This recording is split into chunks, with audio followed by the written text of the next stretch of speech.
Bueno, seguimos. El día de hoy es el Día Mundial de la Tierra. Es un día muy importante para todo ser humano que habitamos este planeta. A continuación, procedo también a presentar la ponencia del ingeniero ambiental Peter Choque Mestas. Él es de Perú. Él también el día de hoy nos va a dar a conocer desde su especialidad qué es lo que se está trabajando, cómo también se puede mejorar y sobre todo qué es lo que también se está realizando el día de hoy en función de la ingeniería ambiental.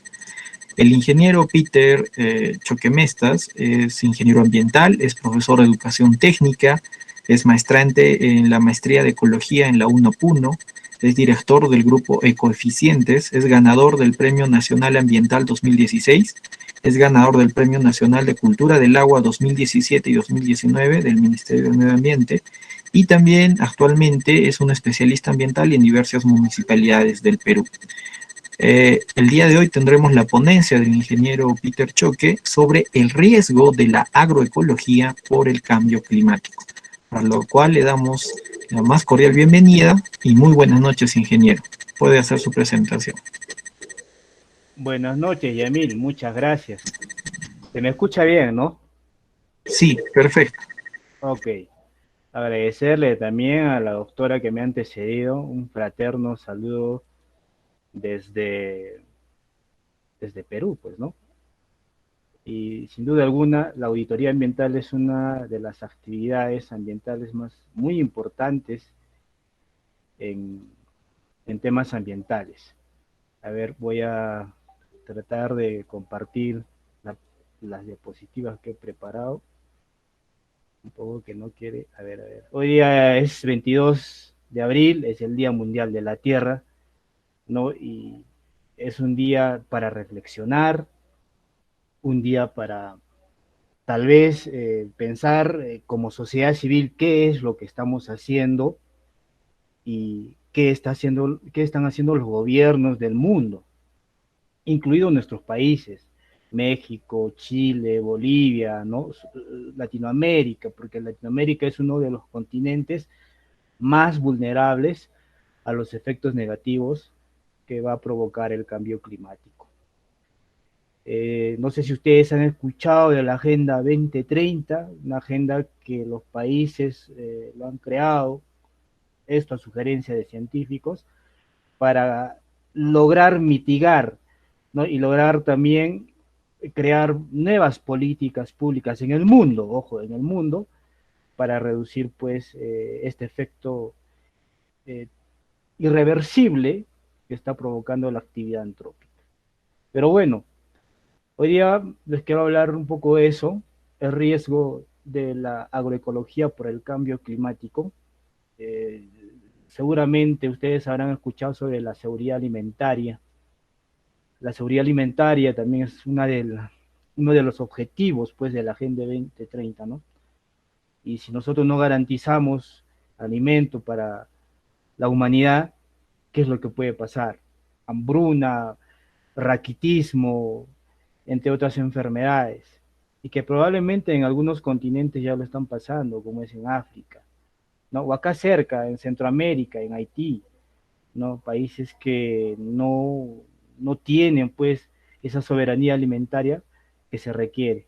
Pero bueno, voy a empezar eh, brevemente, ojalá que me alcance el tiempo, para conocer un poco qué es un ecosistema, ¿no? ¿Por qué es importante el ecosistema?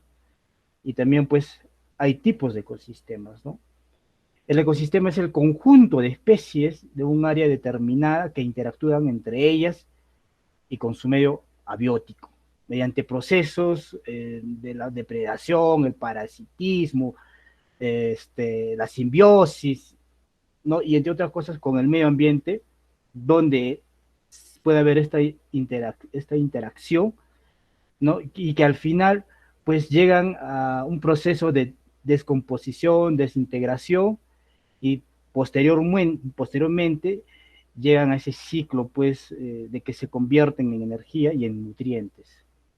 Podemos ver acá una imagen, cómo es la interacción en un ecosistema, ¿no? Como por ejemplo los consumidores primarios, terciarios, secundarios interactúan entre ellos y dependen cada uno de ellos. pero al final todos llegan a un factor muy importante que es llegar a ser nutrientes, ¿no? Nutrientes que terminan en el suelo al final. No toda la materia orgánica, por ejemplo, podemos ver un cuyicito, un ratoncito, que seguramente puede ser devorado por una culebra o un águila, ¿no? Qué sé yo, o puede morir por alguna enfermedad, ¿no? Y al morir por una enfermedad se va a descomponer y ese cuerpo que es materia orgánica al final va a terminar siendo eh, nutrientes para el suelo. Como también los árboles producen ese tipo de nutrientes para el suelo, ¿no? Y si por ahí podemos apreciar también un gatito o ese águila, ustedes han escuchado sobre las islas guaneras, ¿no? El guano que producen las aves son muy ricas para el suelo. Y eso también pasa en un proceso en nuestra zona rural, por ejemplo, los que tienen inmensa cantidad de ganados, cabezas de ganado ovino, vacuno, ¿no? Y camelios sudamericanos también, en ese proceso que ellos van comiendo, el pasto, la paja, el hacho, ellos pasan por un proceso de digestión y al final terminan abonando el suelo. Es una interacción entre todos tienen una función y todos sirven, ¿no? Y acá podemos encontrar tres tipos de ecosistemas. Ecosistemas acuáticos, porque dentro de los ríos, dentro de los lagos, dentro de los mares, hay otro tipo de ecosistema, otro tipo de interacción entre los peces, el fitoplancton, el zooplancton, ¿no? Y toda esa cadena trófica. En los ecosistemas terrestres les acabo de indicar, ¿no? Esa interacción que existe entre los seres o la fauna silvestre que existe y cómo interactúan ellos y la importancia que tiene cada uno de ellos. Pero también existen ecosistemas mixtos, los manglares, por ejemplo, ¿no? Que están cerca de las costas. Dentro de los manglares hay un poco de suelos, tierras y también hay agua. Hay una interacción entre dos tipos de ecosistemas y hay otro tipo de interacción entre seres vivos. Entonces es importante por eso conocer bien la importancia de un ecosistema. ¿Cuántos ecosistemas nosotros en el mundo ya lo hemos desaparecido? ¿Cuántos? Son muchos, de verdad. Y un ejemplo es la pandemia que estamos pasando ahora, ¿no? Que se ha creado en este distrito, provincia, región de Wuhan, en China. ¿Y por qué?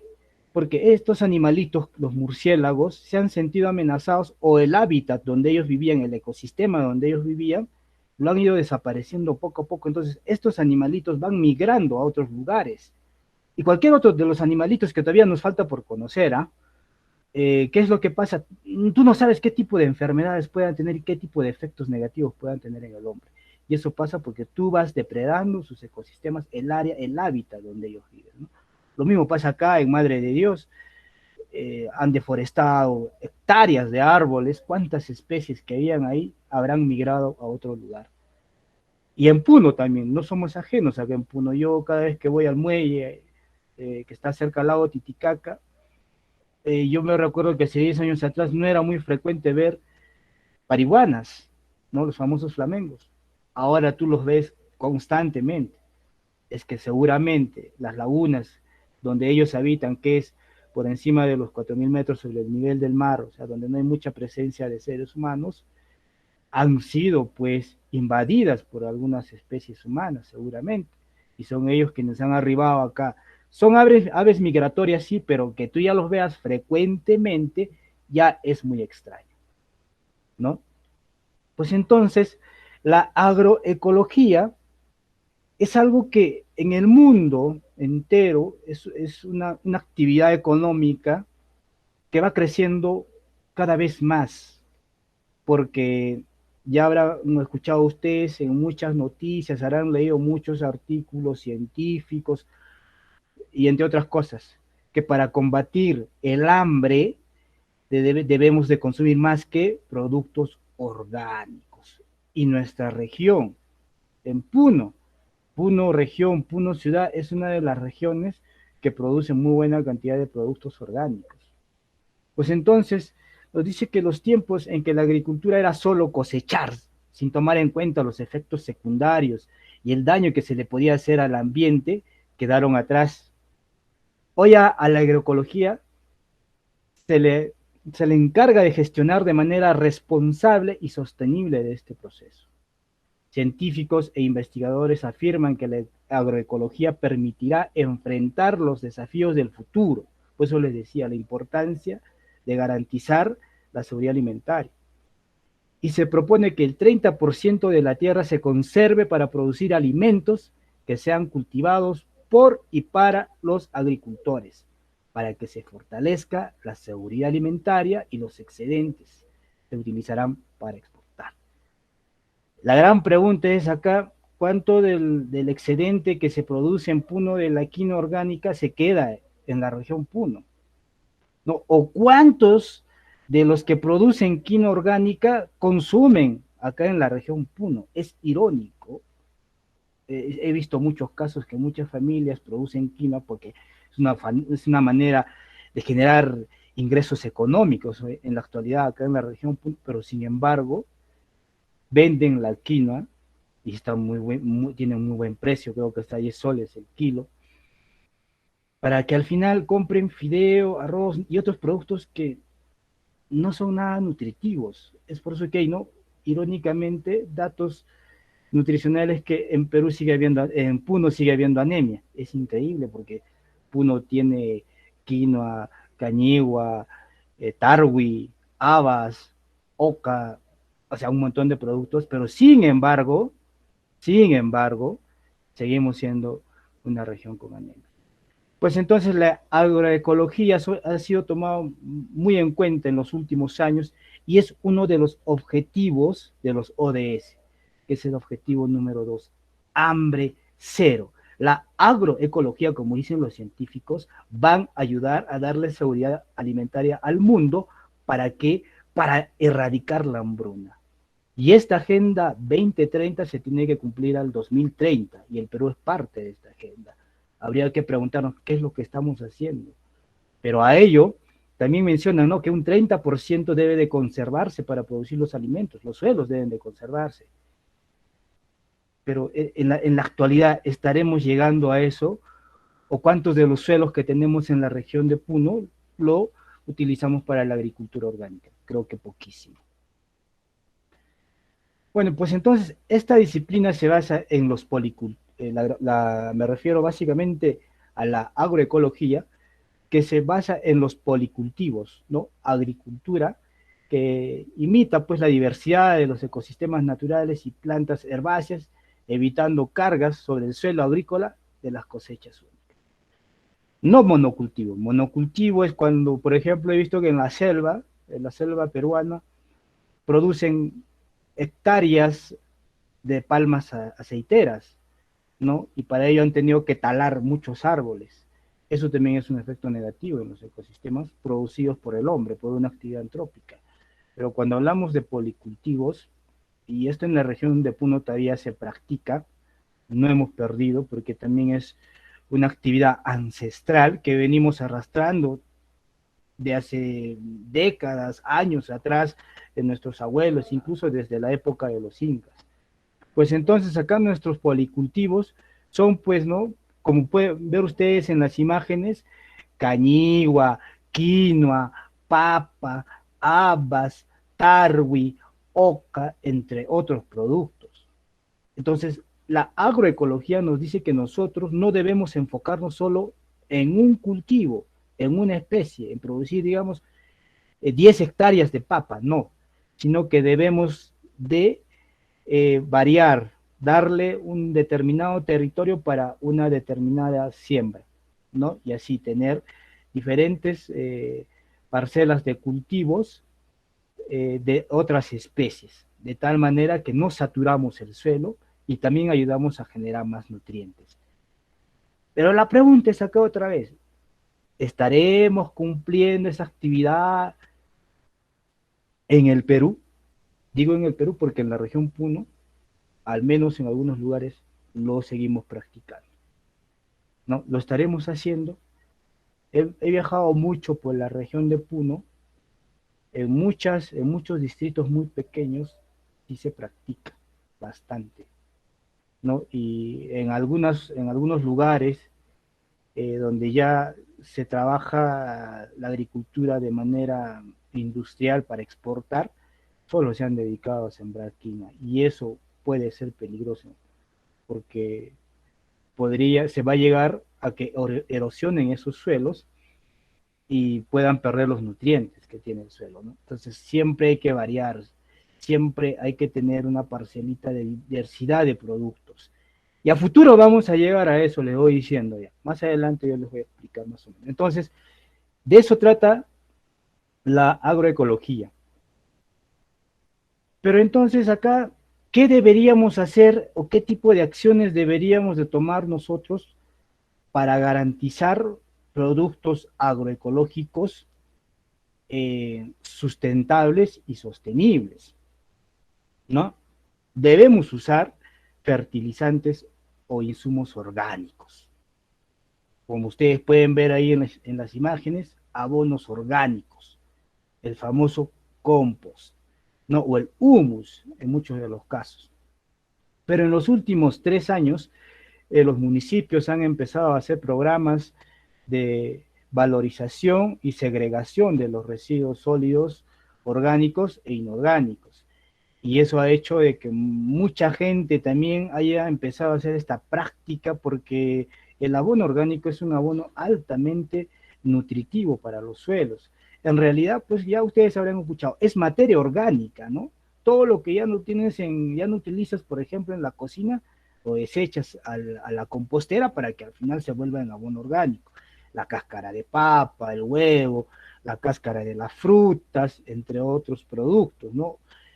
Incluso hasta el agua del arroz es altamente nutritivo para el suelo. Eso es lo que recomienda la agroecología que debemos usar. Pero ¿qué ha pasado en los últimos años? En los últimos años, la agricultura a gran escala, la agricultura industrial, ha llegado a utilizar ese tipo de fertilizantes agroquímicos. Pueden ver ustedes ahí esa avioneta que hace vertimiento en las siembras, pues, ¿no?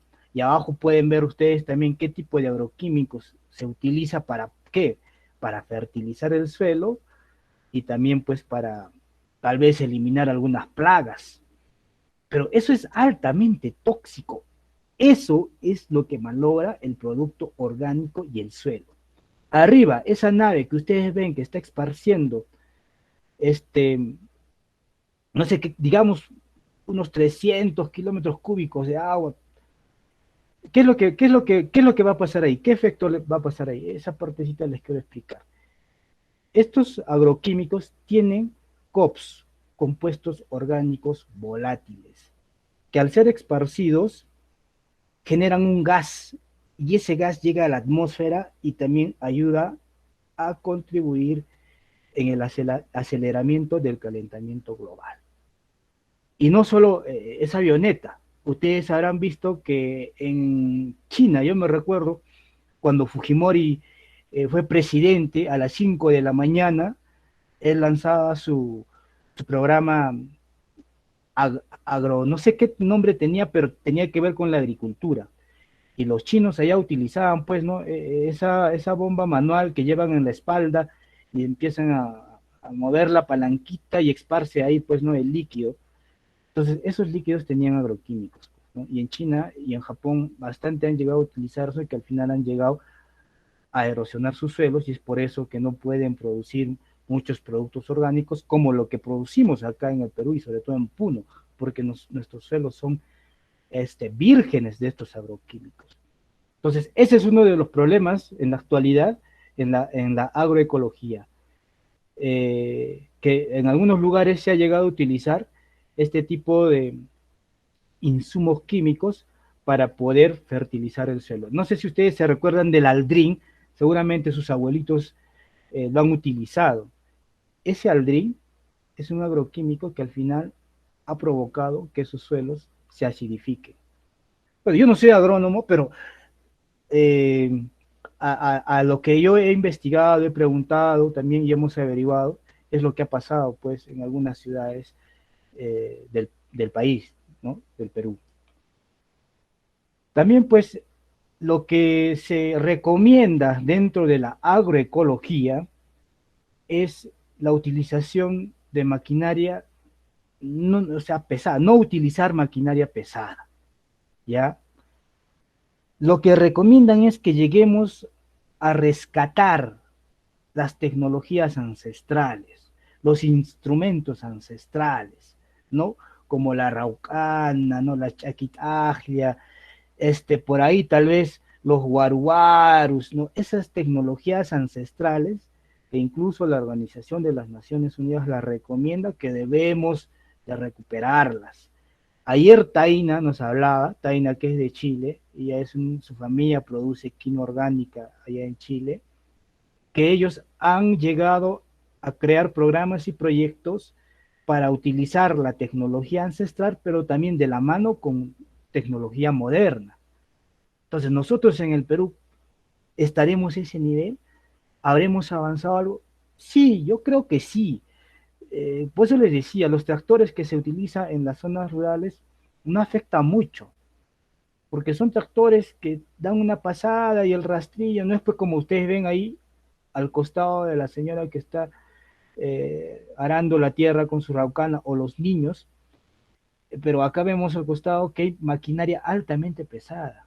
No, que esto sí sirve tal vez para una agricultura industrial, pero al pasar N veces por el mismo suelo, ustedes creen que no está pasando por un proceso de compactación y que poco a poco va a ir perdiendo pues esa fertilidad del suelo, porque hay lugares donde cosechan 3, 4 veces al año, ¿no? Sobre todo en la costa. Pero acá en Puno cosechamos máximo, creo, 2 veces al año en la región Puno. Entonces, eso nos recomienda la agroecología. Con esto no estoy diciendo de decirle no a la tecnología. Hay que apostar sí por tecnología, pero que la podamos adecuar pues a la tecnología ancestral, ¿no? Combinar, hacer una combinación, una sinergia en el que ambos puedan tener resultados positivos más no negativos. Dentro de la tecnología ancestral también, por ejemplo, siempre, siempre se ve, ¿no?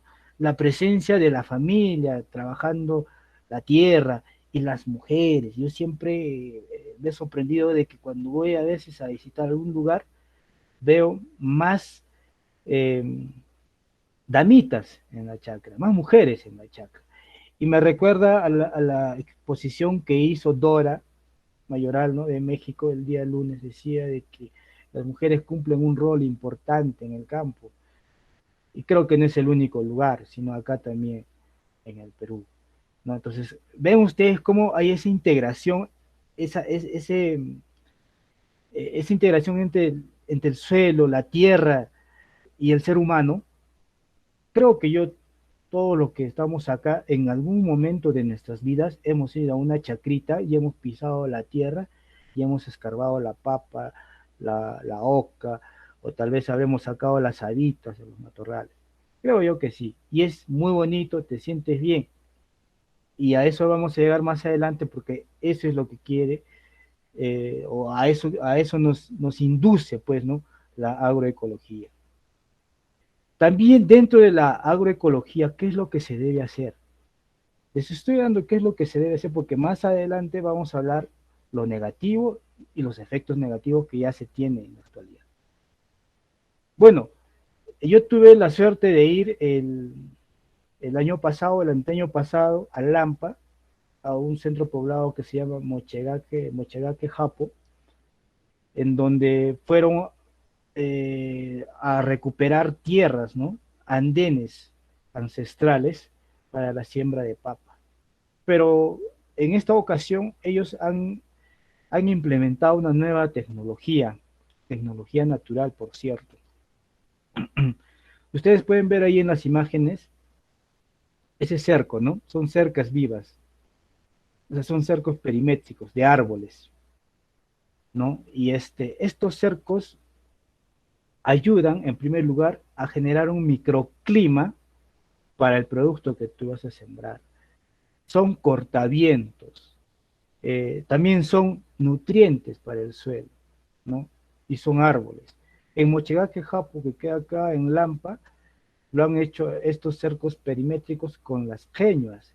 ¿Y qué son pues, las queñuas para el Perú? Pues las queñuas son una especie de árboles altamente nutritivos para el suelo. Y no solo eso, te almacena humedad durante todo el año. Y creo yo que así en el mundo hay otras especies también. A diferencia del eucalipto, que si tú plantas muy bien, el eucalipto te puede secar, te puede consumir todo el agua que puede encontrar, ¿no? Entonces, por eso es muy importante que cuando hacemos este tipo de cercos vivos, tiene que ser especies del lugar, especies de la zona. Como acá les ponía el ejemplo de Mochigaque Japu, queño, ¿no? Por ahí podemos poner colli o la cantuta, ¿no? Son especies de acá, de la región Puno. Entonces, esa función cumplen estas cercas vivas y en la agroecología también se dice que debemos de aplicar este tipo de tecnología biológica. Entonces, dentro de la agroecología, según Greenpeace de Argentina, tiene 7 principios agroecológicos, ¿no? Uno, que es la soberanía alimentaria, que productores y consumidores, no corporaciones, deban tener el control de la cadena alimentaria y determinar cómo se produce la comida. Ustedes habrán escuchado de los transgénicos, muchas empresas, tal vez en Bolivia, creo, no sé si está ahí la hermana de Bolivia, estaban pretendiendo que entre pues no los transgénicos a Bolivia y así mejorar la calidad productiva en cantidad, pero en calidad no.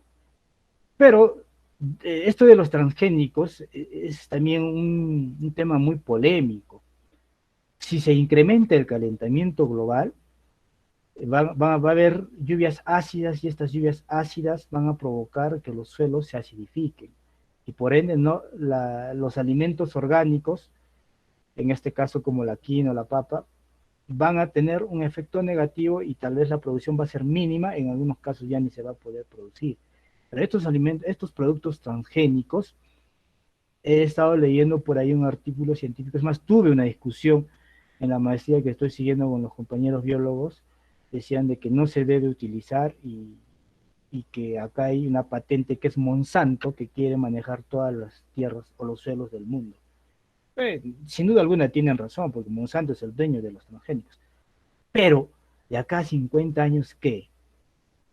Yo creo que Monsanto lo ha pensado muy bien y acá a 50 años muy probablemente estos suelos acidificados, donde ya no se pueda producir, estos transgénicos sí tengan esa capacidad de poder crecer y por ende dotar de alimento a la humanidad. Porque uno de los objetivos de la creación de los transgénicos es eso, ¿no?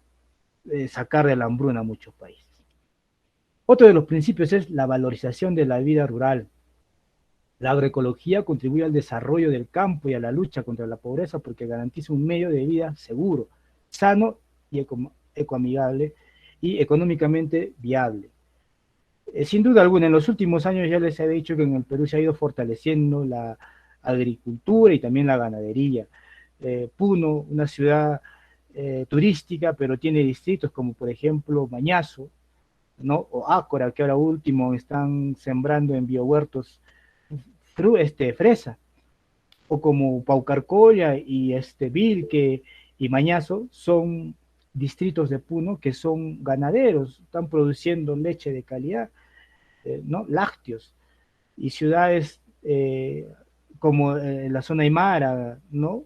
Como Yunguyo, como Juli, altamente agrícolas, que se han dedicado en los últimos años en Ilave también a la producción de los granos andinos. Entonces, eso ha provocado de que estas familias tengan ingresos económicos, a lo que era 10 años atrás nadie quería comer, creo, quinoa, cañigo en el Perú y en Puno. En la actualidad creo que aún no lo quieren comer, pero son granos andinos que son muy cotizados en el mercado mundial. Producción, otro de los principios es la producción inteligente, ¿no? La agroecología produce con saberes locales y se apoya pues en los ciclos de la naturaleza, no en las corporaciones. Así los agricultores pueden lograr mayor autonomía, estabilidad y ampliar su margen de ganancia. Es verdad, sin duda alguna. Si ustedes tienen algún familiar en alguna zona rural, ustedes creo que me deben entender mucho mejor ahí, ¿no? Por ejemplo, les ponía el ejemplo de Juli, Yunguyo. En Yunguyo muchas personas se dedican, por ejemplo, a la siembra de habas, ¿no? Ahí te crecen buenas habas y no dependen de nadie, solo de ellos mismos. Y siempre ellos han arrastrado, generación tras generación, los conocimientos que les han dejado los abuelos, ¿no? Entonces, no dependen de nadie, tienen estabilidad económica porque la producción que hacen ellos es al año y eso les da siquiera para poder tener dinero unos 5 o 6 meses tal vez, ¿no? Otro de los principios es la biodiversidad, ¿no? La agroecología se basa en la diversidad desde la semilla hasta el paisaje. Así favorece el equilibrio de la naturaleza y la variedad en la dieta de la población. Otro de los principios es la protección ecológica contra las plagas. La agroecología busca el equilibrio de los ecosistemas, así posibilita a los agricultores el control de las plagas y malas hierbas sin el uso de agrotóxicos. Eso es lo que les decía en las diapositivas anteriores. ¿Alguna vez ustedes se han preguntado por qué ya no hay sapitos en las chacras? ¿Se han preguntado? ¿Alguien me podría responder si sabe la respuesta, valga la redundancia? Porque que yo recuerde cuando iba a la chacra de mis abuelos siempre encontraba sapos, es más, me daba miedo. Pero ahora ya no. ¿Alguien me podría dar una respuesta? ¿Nadie? Bueno, ¿saben por qué? Esto ya las investigaciones biológicas que han hecho dicen de que uno de los factores es por el cambio climático, por el incremento de la temperatura, y otro porque han utilizado bastantes agroquímicos en los suelos, y eso ha provocado la desaparición de muchos sapitos. ¿Y qué función cumplían pues los sapos en las chacras? ¿Alguien me puede decir? Esto sí creo que saben todo. ¿Alguien por ahí? Controlar las plagas. Exacto, controlar las plagas. ¿Han escuchado ustedes de las mariquitas, no? Que siempre también yo encontraba en las chacras de papa. Su función también era controlar las plagas. Y es por eso que ahora se habla ya de productos agrobiológicos, ¿no? Para poder controlar las plagas. Ya hay empresas que se dedican a criar netamente mariquitas. Tú como agricultor los compras, los llevas a tu chacra, los sueltas y se encargan pues de comerse a las pulguitas, a los piojos, a los insectos que perjudican pues una buena cosecha. Otro de los principios son los suelos sanos. La agricultura ecológica aumenta la fertilidad del suelo al no utilizar agrotóxicos. Al mismo tiempo los protege de la erosión, la contaminación y la acidificación. Contaminación, algo muy importante. Y ahí ustedes deben entender de que por qué no debemos usar agrotóxicos. Ya les he dicho, uno, contaminan los suelos, dos, los agrotóxicos contaminan también la atmósfera, que es ahí donde yo quiero llegar. O sea, aceleran también o ayudan en el aceleramiento del cambio climático. El último de los principios, según Greenpeace de Argentina, dice que es sistemas alimentarios resilientes, ¿no? La agricultura ecológica construye ecosistemas productivos con capacidad para adaptarse a la crisis climática y económica. Bueno, un gran aporte. Bueno, cambio climático. Creo que todos conocemos un poco de esto, lo hemos escuchado un montón de veces en la radio, en la televisión, lo hemos leído en periódicos, tal vez por ahí hemos escuchado de la bomba nuclear, de la radiación nuclear y entre otras cosas. Bueno, pero según la Convención Marco de las Naciones Unidas sobre el Cambio Climático, nos dice que el cambio climático es la variación global del clima de la Tierra, ¿no? Y esta variación se debe a causas naturales y a la acción del hombre. Cuando digo causas naturales es porque siempre, periódicamente ha existido el cambio climático. Causas naturales porque lo han provocado tal vez la erosión de los volcanes, porque ustedes saben que cuando los volcanes erosionan, botan bastante gas, dióxido de carbono, ¿no? O los suelos mismos, los suelos al descongelarse en un determinado lugar tienen ahí gases de efecto invernadero y van emanando porque cada cierto tiempo tiene cobertura de nieve, cada cierto tiempo no, entonces ese es el ciclo, ¿no? En una temporada hay nieve, en otra temporada no hay nieve y así. Entonces, naturalmente debería ser así, ¿no? Pero hoy eso ya no es así. El hombre ha provocado muchos cambios, por eso se dice, ¿no?, que esta variación se debe a causas naturales y a la acción del hombre, y se produce sobre todos los parámetros climáticos, temperatura, precipitaciones, nubosidad, viento, entre otras cosas, huracanes, ¿no? Esto altera la composición de la atmósfera mundial y que se suma a la variabilidad natural del clima observada pues durante periodos de tiempos comparables. Entonces, este cambio climático, que ya lo conocemos muy bien seguramente, uno de los factores por el incremento de este cambio climático ha sido la actividad antrópica. El ser más inteligente del mundo, es el que ha provocado el aceleramiento del cambio climático. Y esto desde la revolución industrial, desde que empezamos a utilizar maquinaria o desde que empezamos a utilizar combustibles fósiles o energía nuclear, ¿no? Entonces, esto ha provocado un cambio climático que para mí es incontrolable. Va a tener que pasar una buena cantidad de años e incluso morir gente para que podamos reducir el aceleramiento del cambio climático, ¿no? Y acá quiero mostrarles este gráfico. Los gases de efecto invernadero, los famosos GI, son los principales eh, actores para el aceleramiento de este cambio climático. Actores provocados por el hombre, digo, ¿no? Por ejemplo, el dióxido de carbono, el famoso CO2, que se emana a la atmósfera, es un 82%.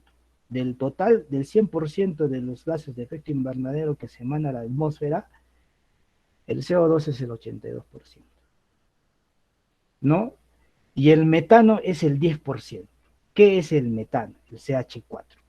El metano es, pues, todas las flatulencias que emanan las vacas, los ovinos, incluso nosotros como humanos. El metano es mucho más peligroso que el dióxido de carbono.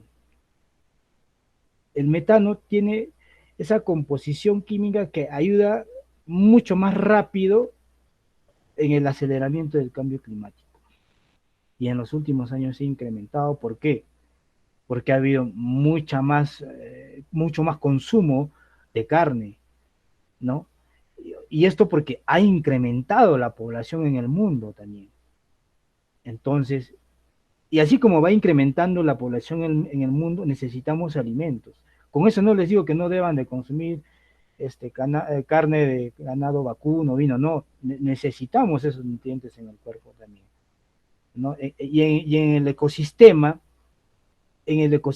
también hay esa interacción, pero el ecosistema, pues el hombre prácticamente lo ha complicado, ¿no? Ha variado el ecosistema, ya no es como el de antes. En un lugar ahora hay más vacas de lo que habitualmente debería haber, ¿no? Entonces, por eso les decía, pues la actividad del hombre es el que sigue provocando estos cambios negativos. Regresando al metano, entonces el metano es uno de los gases de efecto invernadero más peligroso que el dióxido de carbono. En un 5% está el óxido nitroso y en un 3% los gases fluorados. Los gases fluorados les había dicho que son los COPS, los compuestos orgánicos volátiles, ¿no? Por ejemplo, a aquellos que les gusta oler bien, usan desodorante, ¿sí o no? Y ese desodorante en spray, ese spray que suena, ese spray, ese tiene gases fluorados, son compuestos orgánicos volátiles, que al hacer, cada vez que uses esa pequeña proporción de gas sube a la atmósfera y poco a poco se va acumulando. Pues no eres tú nomás, pues ¿cuántos en el mundo utilizan? ¿Cuántos? Yo felizmente no utilizo mucho. Y si lo quieren usar, se recomienda que usen pues un desodorante en bola, no en spray. Igual la laca de pelo o en carnavales, ¿no? El espuma que se usa, el espuma no es el que contamina. El que contamina es ese, a la atmósfera, es ese gas que sale de ahí. Porque al hacer presión hay un gas que se necesita para que salga con presión, ¿no? También se encuentra en los líquidos refrigerantes, en las congeladoras, en las refrigeradoras y en los transformadores eléctricos, porque ahí se necesita líquidos refrigerantes. Pues entonces, ahí ustedes pueden observar los principales gases de efecto invernadero, ¿no? Dióxido de carbono, metano, óxido nitroso y gases fluorados. Estimado Peter, por favor, 10 minutos te queda, por favor. Ok, gracias.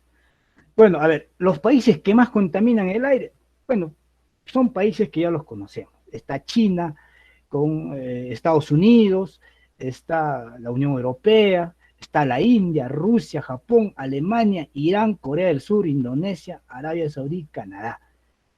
Entonces son países que más contribuyen pues en las emisiones de gases de efecto invernadero, en este caso el dióxido de carbono, en el mundo. China hasta el día de hoy no deja de ser uno de los países que más contamina. Alerta mundial. Esto quisiera que me pongan atención, por favor. El Grupo Intergubernamental de Expertos sobre el Cambio Climático, el IPCC, en el año 2018 presenta un informe a la Organización de las Naciones Unidas, donde nos dice que en el Acuerdo de París, los países miembros habían quedado que al año 2030 deberíamos de mantener una temperatura media por debajo de los 2 grados centígrados. Pero en este informe dicen de que no, el calentamiento global se va acelerando mucho más rápido y que al 2030 no deberíamos de llegar a los 2 grados centígrados, sino deberíamos estar por debajo de los 1 grados centígrados de la temperatura media en el mundo. ¿No? Y eso implica muchas acciones. Y por ende ya también pues las políticas y los acuerdos han cambiado, ¿no? Y es un informe alarmante porque ya más adelante les voy a mostrar, acá está, qué efectos negativos ha tenido pues en el Perú, ¿no? Es un resumen gráfico del impacto del cambio climático en la región, en Sudamérica. Ahí podemos ver los arrecifes de coral y los manglares amenazados por la temperatura de la superficie del mar. El peor escenario del nivel del mar, o sea, es desaparecer los manglares en las costas bajas. La Amazonía pierde un 43% de sus 69 especies arbóreas al final del siglo XXI, ¿no? Pérdida de 24% de 138 especies arbóreas para un incremento de temperatura del 2%, reducción de tierras aptas para el café, incremento de acidez y falta de recursos hídricos, incremento fuerte de extinción de mamíferos, aves, mariposas, anfibios, reptiles, hacia el 2050. Y hay que tener en cuenta de acá que las mariposas cumplen un rol importante en los ecosistemas, ¿no? ¿De qué? De polinizar, así como las abejas, ¿no? Desaparición de la capa de ozono, degradación severa de los suelos y desertificación. Pues, ¿no? Ahí pueden ver claramente los puntitos con color. No lo estoy explicando muy rápido, es un poco, lo estoy explicando un poco rápido como para poder terminar a tiempo. Pero esos son los efectos negativos que ya está provocando el cambio climático en el continente, en América del Centro y en Sudamérica, ¿no? Y en el Perú, miren, el Perú perdió el 51% de su superficie glaciar en los últimos 50 años debido a los efectos del cambio climático en estas reservas de agua sólida.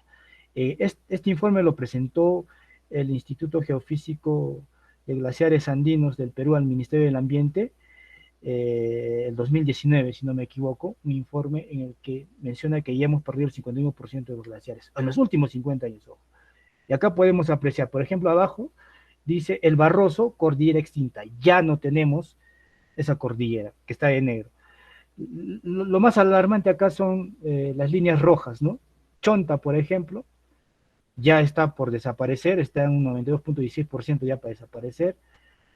Guanzo, en un 87.79%, Chila, La Raya y Volcánica, ¿no? Son glaciares que tenemos en el Perú, en la cordillera de los Andes, que están en peligro de desaparecer en los próximos 20 años. Ojo, que probablemente para el 2030, pienso yo, unos dos o tres de estos glaciares ya no los vamos a tener. Es increíble, ¿no? Y este es un informe que recién se ha presentado, recién se ha presentado. Pero acá tengo un ejemplo más claro. Acá tenemos una clara imagen de cómo ha desaparecido la cobertura de nieve en nuestra región, en Puno, en la cordillera que tenemos acá. Los que han ido a la Rinconada alguna vez deben de saber muy bien ellos que utilizan del nevado que está ahí en la Rinconada para captar agua, lavar el oro, lo utilizan para cocinar y entre otras cosas. Pero miren ustedes, en el año 1999, estas fotos, estas imágenes son satelitales que yo las he bajado para esta exposición. ¿Cuánto de cobertura de nieve se tenía en 1999? ¿Y cuánto de cobertura de nieve se tiene en el año 2020? Claramente se puede observar ahí, claramente. O sea, el cambio climático no es un juego. Pero acá hay otro factor. Ustedes pueden observar ahí, en 1999 hay una lagunita medio verde, ¿no? Y al otro lado, esa lagunita medio verde está medio amarillo, tipo color oro. Eso es Ananea, La Pampa, todos los relaves mineros que están ahí caen, llegan al río Ramis. Y miren, en cuántos años nomás se ha llegado a eso. Dos efectos negativos acá, uno provocado, los dos provocados por el hombre. Uno por el calentamiento global, que claramente se ve que hemos perdido bastante cobertura de nieve, y dos, cómo estos suelos han sido acidificados, han sido erosionados por la actividad del hombre para la minería. Y no solo ahí, más allá ustedes ven una línea media verde que es la frontera con Bolivia, hay un tipo de laguito grande. Si ustedes ven en el primer gráfico, hay una parte donde está medio café, no hay nada, al otro lado igual se ve de color barro, color amarillo, medio amarillesco. Eso también es minería del río, de la cuenca Suches. Son mineros informales, ilegales en Bolivia, en Suches. Y eso también lleva a la cuenca Ramis, ¿no? Pues entonces, los efectos en la agricultura por el cambio climático, según la FAO, ya les había adelantado, sería menos predecir el clima en general, lo que complicaría la planificación de las actividades, ¿no?, agrícolas. Es decir, los tiempos cambian. Ustedes han visto acá, a veces se adelantan las heladas o se retrasan las heladas, las lluvias igual, y entonces uno no puede hacer una buena programación para la siembra. Podría aumentar la variabilidad del clima, ejerciendo más presión en los sistemas agrícolas frágiles. Los extremos climáticos que son casi imposibles de prever podrían hacerse más frecuentes, como los vientos, las ráfagas, ¿no? Aumentaría el nivel del mar, lo que sería una amenaza para la valiosa agricultura en la costa, sin duda alguna. La diversidad biológica se reduciría en algunas de las zonas ecológicas más frágiles, como los manglares y las selvas tropicales. Las zonas climáticas agroecológicas se modificarían, obligando a los agricultores a adaptarse y poniéndose en peligro la vegetación y la fauna. Regreso a este ejemplo, claramente acá se ve que para una agricultura ecológica lo que sí necesitamos como elementos importantes es el agua y un buen suelo. Pero si vamos a seguir así, mira, toda esa agua que utiliza la Rinconada llega a la cuenca Ramis. ¿Qué es lo que ha pasado en la cuenca Ramis? Los que viven seguro en Asangro saben muy bien, han logrado acidificar sus suelos y no puedes utilizar ese agua. Entonces, hoy día tenemos que ponernos a pensar qué es primero, la agricultura, la minería o el agua, ¿no? Las zonas climáticas y agroecológicas se modificarían, obligando a los agricultores a adaptarse y poniendo en peligro la vegetación y la fauna. Empeoraría el actual desequilibrio que hay en la producción de alimentos entre las regiones templadas, frías y tropicales y subtropicales. Ahí les decía que los transgénicos tal vez acá sí van a poder cumplir su trabajo, tanto que no queríamos transgénicos, pero si esto se incrementa, vamos a llegar a esto, a acidificar estos suelos. Probablemente en este tipo de suelos donde había minería antes, estos transgénicos podrían resultar óptimos, no lo sé, es una teoría, es una hipótesis que estoy lanzando.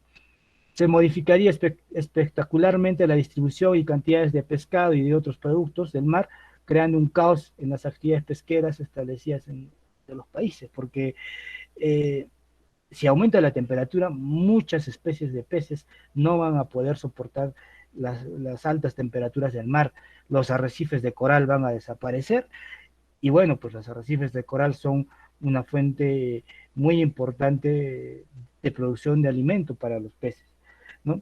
Se, avanzarían plagas y enfermedades portadas por vectores hacia zonas donde antes no existían. Este tipo de concepto de las plagas es algo que se ve incrementando. En el mundo existe bastante permafrost. Permafrost es suelo congelado. Durante millones de años han estado congelados. Se dice que estos suelos congelados, en un proceso de derretimiento, dentro de estos suelos existen bastantes plagas congeladas que pueden contener enfermedades muy desconocidas. Y no solo eso, estos suelos congelados tienen acumulado bastante CH4, gas metano, mucho más peligroso que el CO2.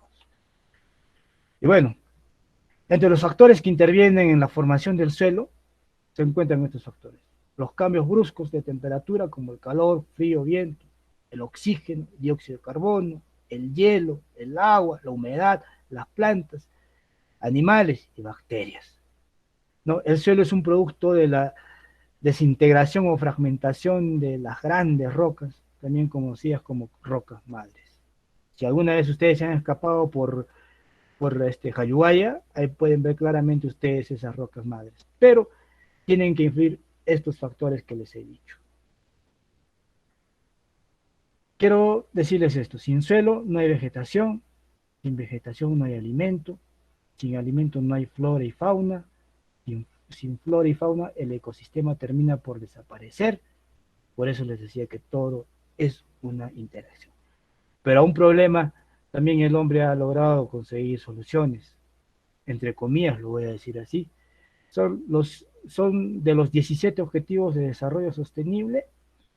Acá tengo 5 de ellos que yo considero que son vitales para poder mitigar y poder estar preparados para los efectos negativos del cambio climático. Uno de ellos es el objetivo número 6, garantizar la disponibilidad de agua y su gestión sostenible y el saneamiento para todos. El objetivo 7, garantizar el acceso a una energía asequible, segura y sostenible y moderna para todos. Ahí hablamos de energías verdes, ¿no? Energía fotovoltaica, eólica, entre otras. El objetivo 11 es lograr que las ciudades y los asentamientos humanos sean inclusivos, seguros, resilientes y sostenibles. Cuando hablamos de este tipo de ciudades, hablamos de ciudades tal vez más peatonales, ciudades con ciclovías, ciudades con biohuertos, casas con biohuertos, ¿no? En el objetivo número 15, que es vida de ecosistemas terrestres, que es gestionar sosteniblemente los bosques, luchar contra la desertificación, detener e invertir la degradación de las tierras y detener la pérdida de biodiversidad. Es importante este objetivo.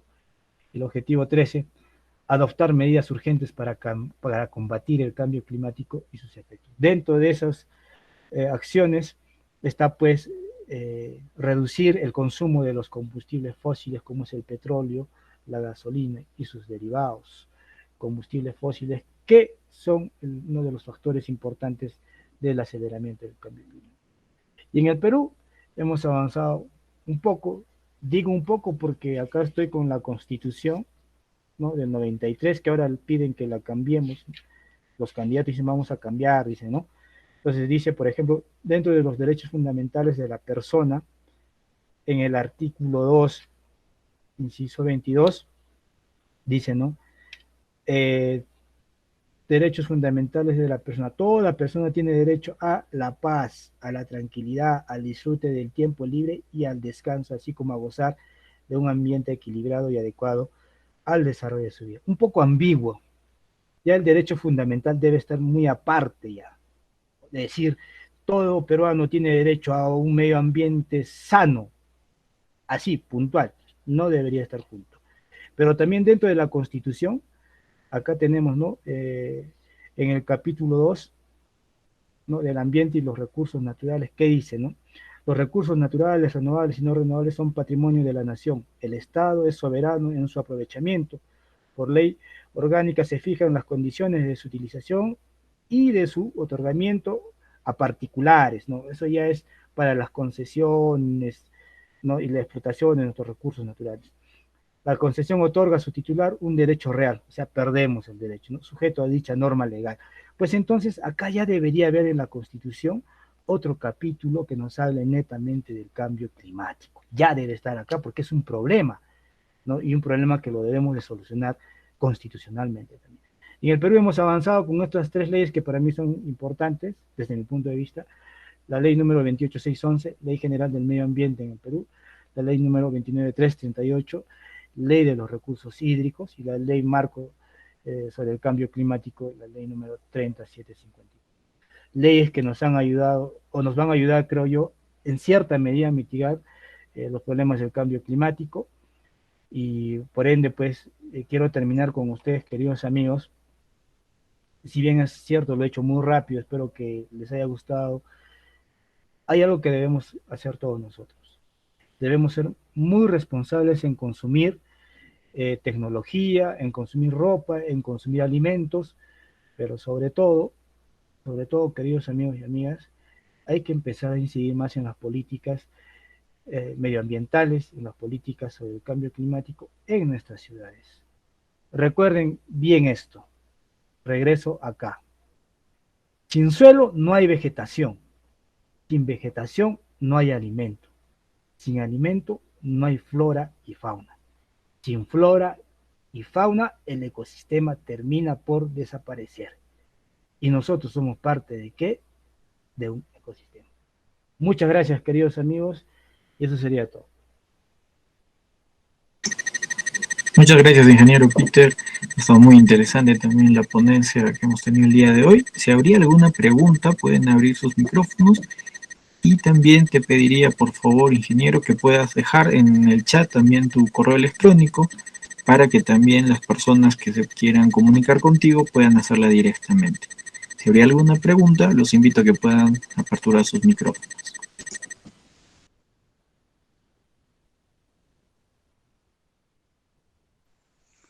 Doctor Yamil, muy buenas noches. ¿Me escucha? Sí, Franklin, por favor. Sí. En realidad, uno de los temas más fuertes, y me parece que es un problema global, que ningún estado va a dejar de negarlo, el cambio climático sin duda se ha vuelto uno de los retos incansablemente dentro de la arena internacional, un debate que no va a terminar. Sin embargo, me parece que los estudios que la anteceden pueden ser enormes también. Existe un enorme bagaje sobre la materia. Sin embargo, ¿qué tanto se pudo avanzar, verdad? El panel intergubernamental sobre el cambio climático propone dos vías muy claras para solucionar el problema: mitigación y adaptación. Son dos respuestas que varios estados y gobiernos han venido adaptándose a la manera en poder controlar los impactos, poder paliar, poder neutralizar. Sin embargo, incluso el panel recomienda de que los gobiernos o estados, ¿no?, en vías de desarrollo tengan una medida de adaptación más que de mitigación. Más o menos es así. Sin embargo, yo quisiera hacer una pregunta clave al ingeniero. Si bien es cierto, no podemos negar estos impactos en todos los terrenos, me gustaría saber qué es lo que se podría hacer sabiendo nosotros de que hay estados globales, en este caso, por ejemplo, Estados Unidos, o gobiernos como el gobierno popular China, pues emiten mayores cantidades de dióxido de carbono, y es algo que tampoco podemos nosotros negar. Por ejemplo, las tasas o la industria global la industria global del carbono, pues por estos países son enormes y se diferencian mucho con países como Colombia o Perú. Por ejemplo, ¿no?, solo para poner una idea, el porcentaje global de emisión de dióxido de carbono por China es un 30%, a lo que produce Estados Unidos un 15%. Si esto comparamos con los valores que emite, por ejemplo, Colombia, que es 0.3%, o el Perú con 0.2%, entonces estamos totalmente lejos. Hay países que contaminan más, pero no responden a las políticas medioambientales como se debe. En todo caso, ¿qué es lo que debemos hacer con esos estados que son los que más emiten dióxido de carbono. ¿Qué es lo que se podría plantear? Muchas gracias. Bueno, gracias por la pregunta, Franklin. Mira, todo es voluntad política. Vivimos en un hemisferio donde las decisiones no la toma la madre naturaleza, ¿no? Ni la fauna ni la flora, lo toman los gobiernos. Y en este caso, pues, se tiene un acuerdo de París en el que han firmado los países miembros para poder reducir los GEI, los gases de efecto invernadero. Y ahí se compromete claramente China, Estados Unidos, Rusia para reducir este tipo de gases. ¿Con qué tipo de tecnología, se puede decir? Tecnología verde, ¿no? Hacer uso de el uso de energía eléctrica más sostenible, como son los paneles fotovoltaicos o la energía eólica. Países como Alemania, Holanda y España ya han iniciado este tipo de acciones y las están cumpliendo, están ayudando a reducir, no en gran cantidad, a reducir los efectos negativos del cambio climático. Estados Unidos en el año 2017 toma la negativa decisión de retirarse de este acuerdo de París. Donald Trump era presidente porque decía Donald Trump porque el cambio climático es un engañamuchachos, ¿no? Es algo que no existe. El cambio climático siempre ha existido naturalmente, ya les había dicho, siempre ha existido naturalmente, pero en esta ocasión se está acelerando por la actividad del hombre. Entonces la solución es esa, que ya se ha tomado en acuerdos internacionales, como les decía, en el Acuerdo de París, y está también dentro de los objetivos de desarrollo sostenible, ¿no? Que los países tienen que llegar a cumplir al 2030, dentro de sus agendas de gobierno, de sus agendas de política institucional, de política de gobierno local, gobierno regional y gobierno nacional, tienen que cumplir esas metas. Es por eso que tenemos ya en el Perú la ley del cambio climático, que los municipios y los gobiernos locales no lo conocen. Es más, ni siquiera saben de qué trata. Esta ley dice de que se debe destinar un determinado presupuesto del gobierno para que los gobiernos locales y regionales implementen y desarrollen acciones concretas para mitigar. Adaptarnos, estimado amigo, todo ser vivo en el planeta se adapta, pero no todo ser vivo es fuerte para adaptarse. En ese proceso de adaptación van a desaparecer muchas especies,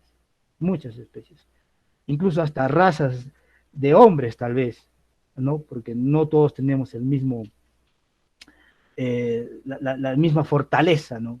que tienen algunos seres vivos en el planeta. ¿No? Esa sería la respuesta. Si es que te queda algo de duda más, o tal vez puedas aportar algo, no hay ningún problema. Doctor Yamil, ¿me permite? Tal vez para poder hacer una... Sí, por favor, Franklin.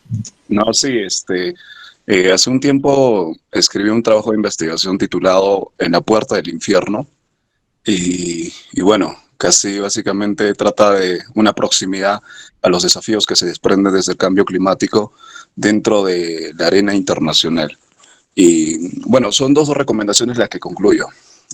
Si bien es cierto, podemos abordar, porque el impacto incluso dentro de la Agenda 2030 es enorme.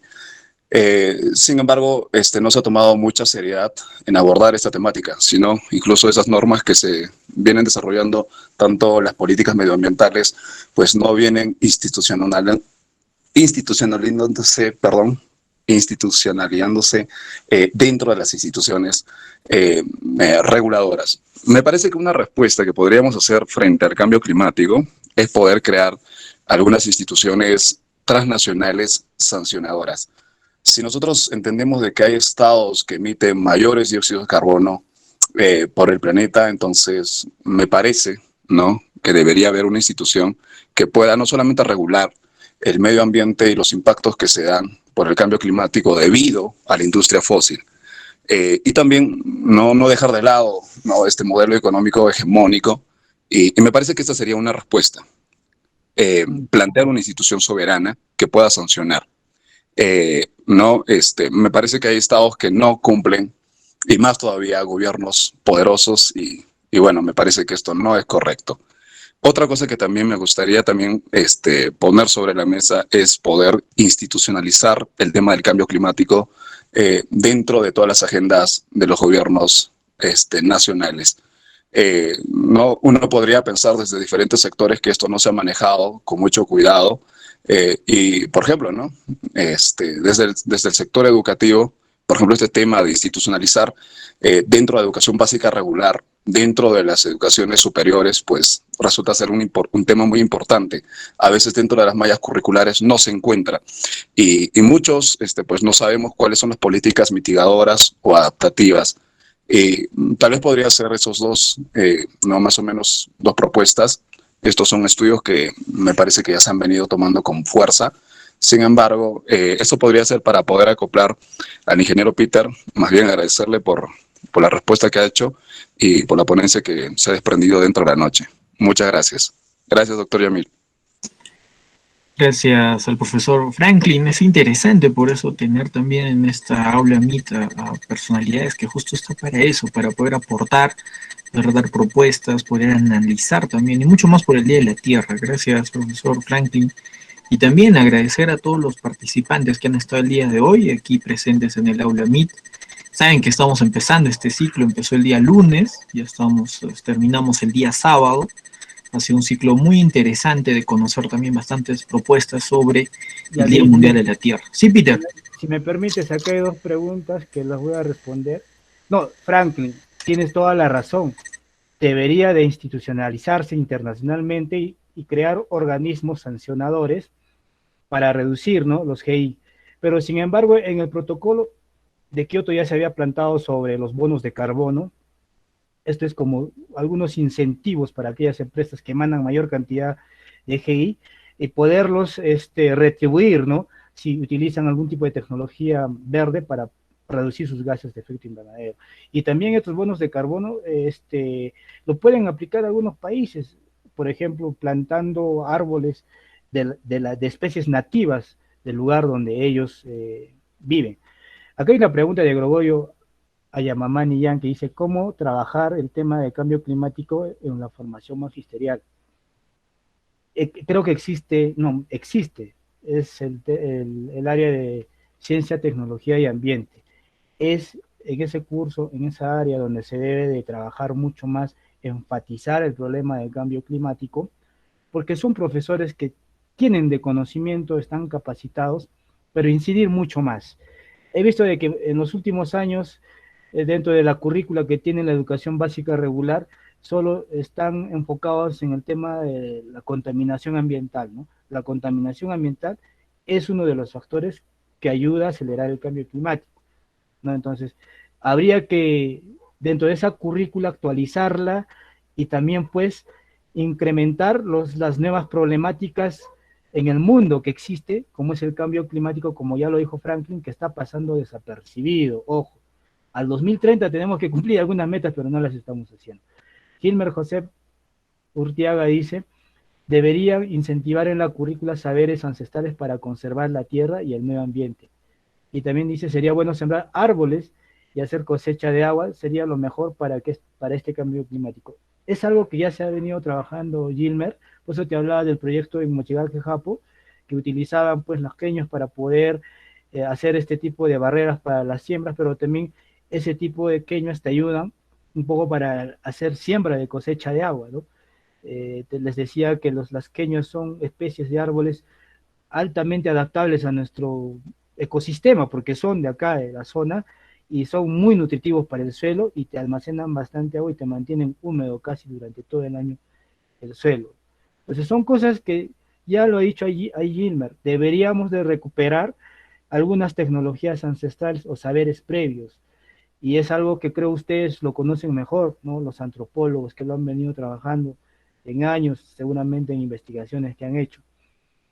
Y muchachos, amigos, amigas, al doctor Yamil, el tema de medio ambiente, cambio climático, es un eje transversal.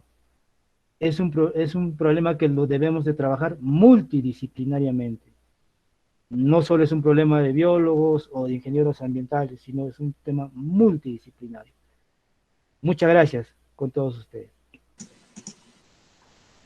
Muchas gracias, ingeniero Peter. Muchas gracias también a todos los asistentes. Ha sido muy interesante poder escucharlos, poder saber también sus aportes, ¿no? Sobre todo del gobierno, ¿no? Que debería que tener también una incidencia dentro de los profesionales, ¿no?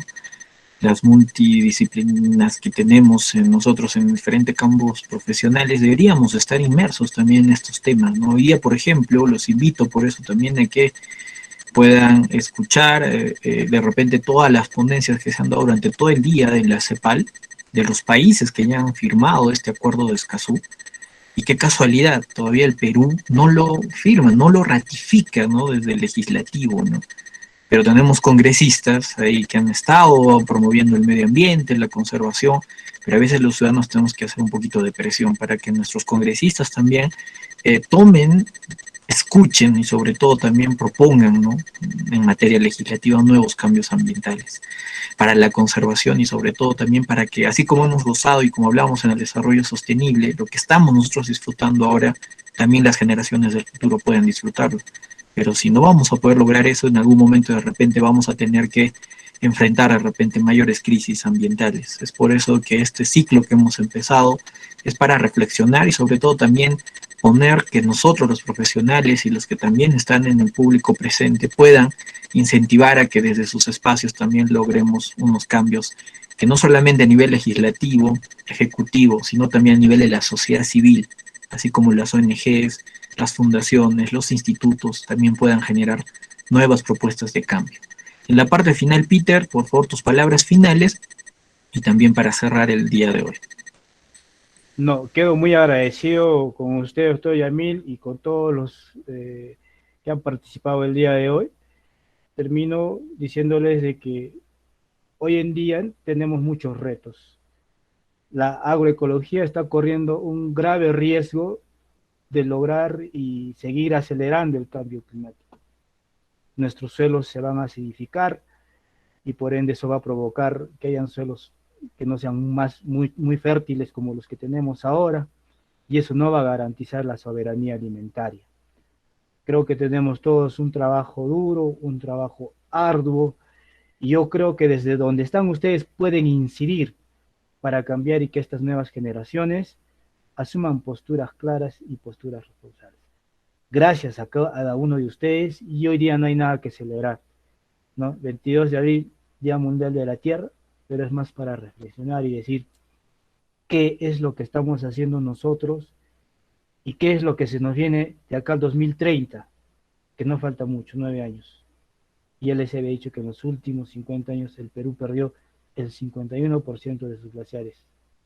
Eso implica que probablemente corremos el riesgo en las zonas altoandinas, y por qué no decirlo acá en la región Puno, de que podamos tener escasez de agua de acá a unos 10, 15 años tal vez. Muchas gracias, Yamil, y muchas gracias a cada uno de ustedes. Muchísimas gracias, ingeniero Peter, muchísimas gracias a todos los asistentes el día de hoy. Mañana los esperamos, ya justo nos faltan solo 2 fechas para terminar este ciclo de toda la semana. Mañana conversamos justo sobre el tema de las comunidades campesinas, ¿no? En el siglo XXI. Y eso también va a ser desde una parte una visión antropológica que lo va a trabajar un antropólogo, y los esperamos por eso el día de mañana, otra vez a las 8 de la noche con esa única ponencia. Muchísimas gracias por su asistencia hasta este momento, hasta esta hora, y gracias y hasta mañana.